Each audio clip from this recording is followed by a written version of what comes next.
ঐ তই যে মোৰ এইটো ৰুমত সোমাইছহি, ওলা এতিয়াই মোৰ ৰুমৰ পৰা ওলা। আপুনি মোৰ স্বামী, মই আপোনাৰ ৰুমত নাথাকি ক'লৈ যাম ন? এজনী ছোৱালী যেতিয়া নতুনকৈ এখন ঘৰলৈ বিয়া হৈ আহে, ছোৱালীজনীকতো স্বামীৰ ৰুমতেই থাকিবলৈ দিয়া হয়। ঐ খবৰদা, কোন তোৰ স্বামী? মোৰ মাথা গৰম নকৰিবি। মই তোৰ কোনো স্বামী নহয় আৰু তয়ো মোৰ পত্নী নহয়। তোৰ দৰে গাঁও ভিকহু ঘৰৰ ছোৱালীজনী মোৰ পত্নী হ'ব নোৱাৰ। মই মা দেউতাৰ কথা পেলাব নোৱাৰি বাধ্য হৈহে তোক বিয়া পাতিছোঁ।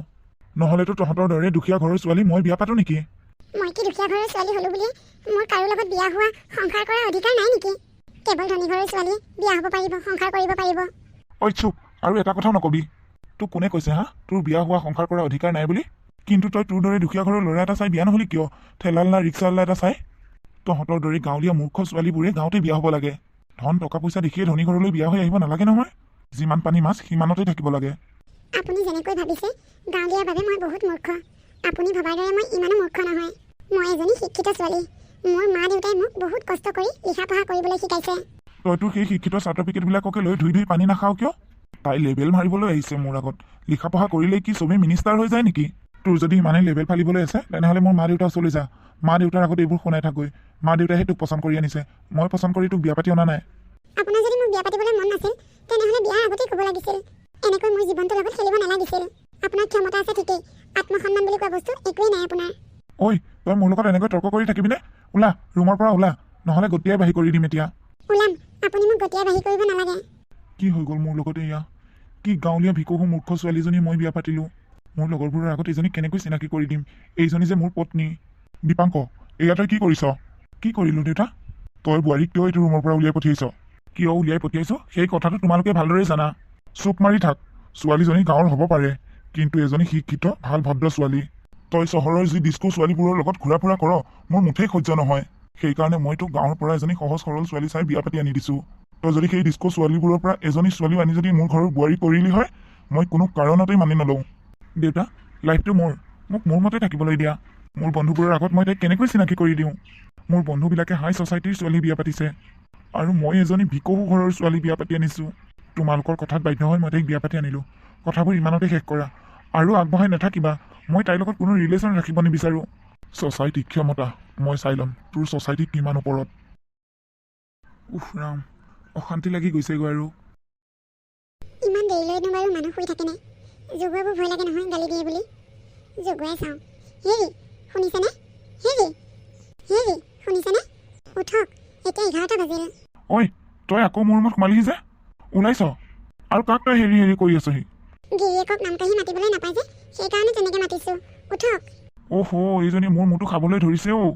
ওলাইছনে তই মোৰ ৰুমৰ পৰা? ওলাইছোঁ। শেষ, মই মৰিবলৈহে বাকী আছে আৰু। মহাৰাজ, তই এতিয়া এনেকৈ শুইয়ে থাকিবিনে? কি হ'লনো মা, কিয় এনেকৈ জগুৱাই আছাহিনো? এতিয়া দুপৰীয়া 11টা বাজিল। মই বোৱাৰীক পঠিয়াই দিছিলোঁ তোক জগুৱাবলৈ। তই তাইক কিয় ৰুমৰ পৰা গালি পাৰি পঠিয়াই দিছ? ৰাতিও তই তাইক এইটো ৰুমত থাকিব নিদিলি, ৰুমৰ পৰা বাহিৰ কৰি থৈছ।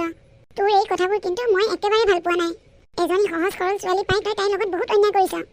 মা, মোক মোৰ মতে অলপ শান্তিত থাকিবলৈ দিয়া। মোৰ নিজস্বতা বুলি একো নাই নেকি? এজনী গাঁৱৰ সাধাৰণ ছোৱালীৰ কথাৰ মতে মই উঠা বহা কৰিম? য'ৰ তোৰ ছোৱালী এজনী আনি মোৰ টেটুত ওলমাই দিছাহি। তোৰ বেছি বাঢ়ি গৈছে। তোৰ প্ৰতিটো কথাই আমি মানি ল'লোঁ বুলিয়ে এতিয়া নেমানিম। সদায় একেবোৰে দিন আহি থকা নাই।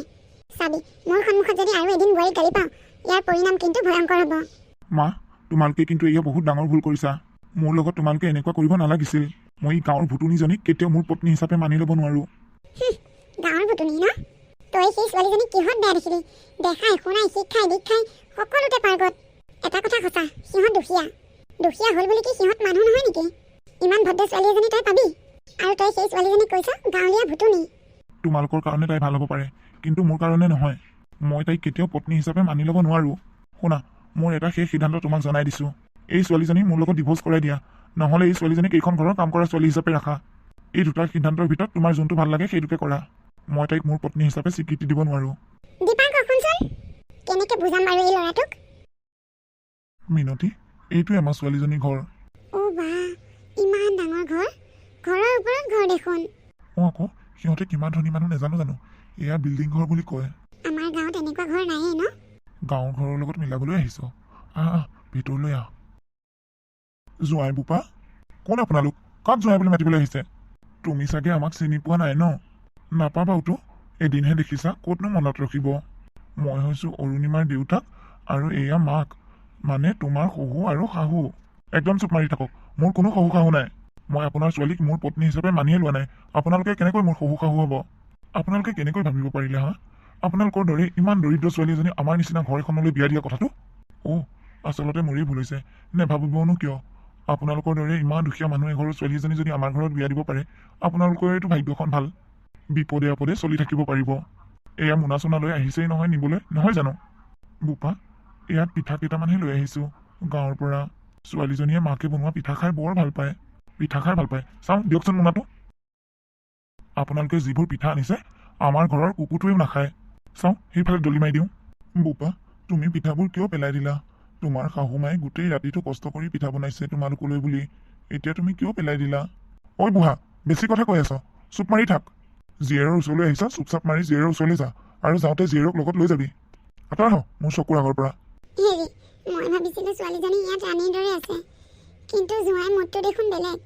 তাই ইয়াত চাগে বৰ দুখত আছে। ময়ো কথাবোৰ বৰ ভাল দেখা নাই। ৰ'বাচোন, ভিতৰলৈ গৈ তাইৰ লগত কথা পাতি চাওঁ। মা, দেউতা, তোমালোকে কিমান সময়ৰ পৰা ইয়াত ৰৈ আছাহি? নাই, আমি এইমাত্ৰ আহি পাইছোঁহে। মাজনী, তোৰ ভালনে? মা, মোৰ ভালেই। তই আমাক মিছা মাতিছ নেকি মাজনী? নাই নাই মা, তই মিছা মাতিম? নাই মিছা মতা। তোৰ কথাবোৰ শুনি তেনেকুৱা লগা নাই। তই আমাক মিছা মাতিছ। তোমালোককনো মই আৰু কি মিছা মাতিম মা? তোমালোকে মোক ইমান ধনী ঘৰলৈ বিয়া দিবই নালাগিছিল। সেয়া মই কৈছিলোঁ নহয়, তই সুখত থকা নাই। তোৰ কি হৈছে মাজনী? মাজনী, আমি প্ৰথমতে ঘৰখন দেখি ভাবিছিলোঁ তই এইখন ঘৰত ৰাণীৰ দৰে আছ।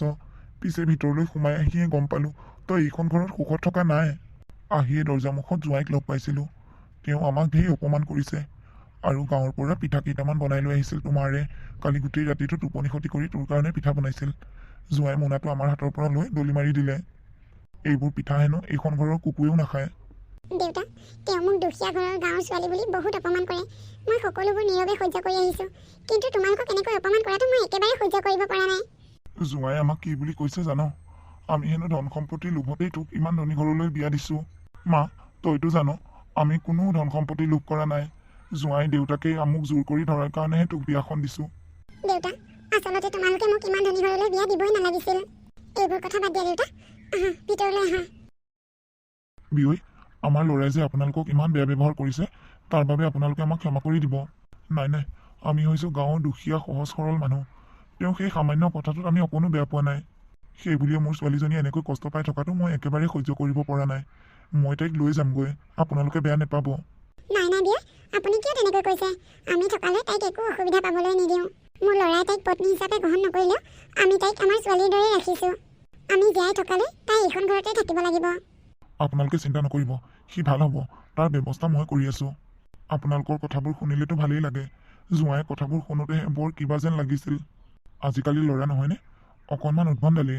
লাহে লাহে এইবোৰ সকলো ঠিক হ'ব। মই ঠিক কৰিম।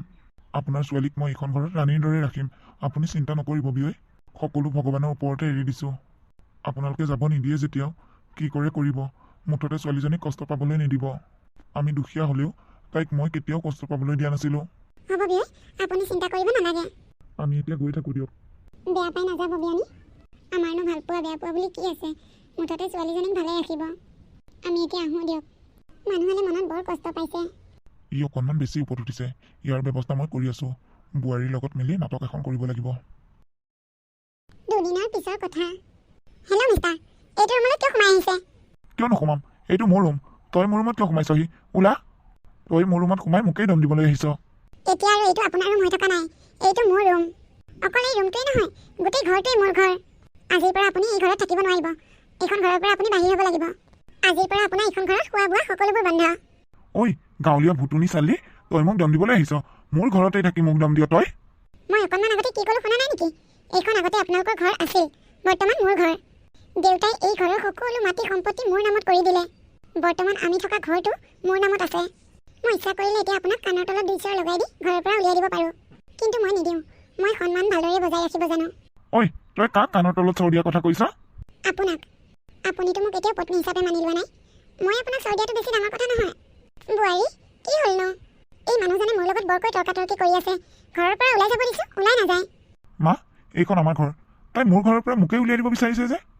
কি ক'ম আৰু উপায় নাই দেউতাৰে এই ঘৰৰ সা সম্পত্তি সকলোবোৰ তাইৰ নামত লিখি দিলে এতিয়া তাই যি কয় তাকেই শুনিব লাগিব মা মোৰ মূৰটো গৰম কৰি নাথাকিবা দেই মোৰ ভোক লাগিছে ভাত দিয়াগৈ এই ফাল্টু কথাবোৰ শুনি থাকিবলৈ মোৰ সময় নাই মা তেখেতক ভাত নিদিব আৰু যদি আপুনি তেখেতক ভাত দিয়ে তেনেহ'লে তেখেতৰ লগতে আপুনিও এইখন ঘৰৰ পৰা ওলাই যাব পাব বাবা বোৱাৰীয়ে কি কৈছে শুনিছ নহয় মোৰ উপায় নাই তাই যদি দিয়ে খাগৈ তোক ভাত দিওঁতে যদি মোকো কেনেবাকৈ তোৰ লগতে ঘৰৰ পৰা উলিয়াই দিয়ে মই ক'ত থাকিমগৈ মা দেউতাই কিন্তু এইটো ভাল কাম নকৰিলে মই থাকোঁতে ঘৰৰ ভেটি মাটি সম্পত্তিবোৰ তাইৰ নামত কিয় লিখি দিব লাগে তই যদি তাইক পত্নী হিচাপে মানি ল'লি হয় তেতিয়া নিদিলে হয় কিন্তু দেউতাৰে সমাজক সাক্ষী কৰি তাইক তোৰ কাৰণে বিয়া পাতি আনি দিছে তয়ো তাইক পত্নী ৰূপে স্বীকাৰ কৰা নাই দেউতাৰেও দেউতাৰৰ সা সম্পত্তিৰ পৰা কেনেকৈ বঞ্চিত কৰে সেইকাৰণে তাইক সেইখিনি অধিকাৰ দিছে দেউতাই আপোনাক মই অথনিৰে পৰা কিবা এটা কৈ আছোঁ শুনিছেনে মোক যে তুমি ঘৰৰ পৰা উলিয়াই দিব বিচাৰিছা মই ওলাই গৈ ক'ত থাকিমগৈ মই কি জানো মোক যেতিয়া আপুনি ঘৰৰ পৰা উলিয়াই দিব বিচাৰিছিল তেতিয়াতো আপুনি মোৰ কথা চিন্তা কৰা নাই যে মই ঘৰৰ পৰা ওলাই গৈ ক'ত থাকিমগৈ আপুনি যিহেতুকে এজনী মাইকী মানুহৰ কথা চিন্তা কৰা নাই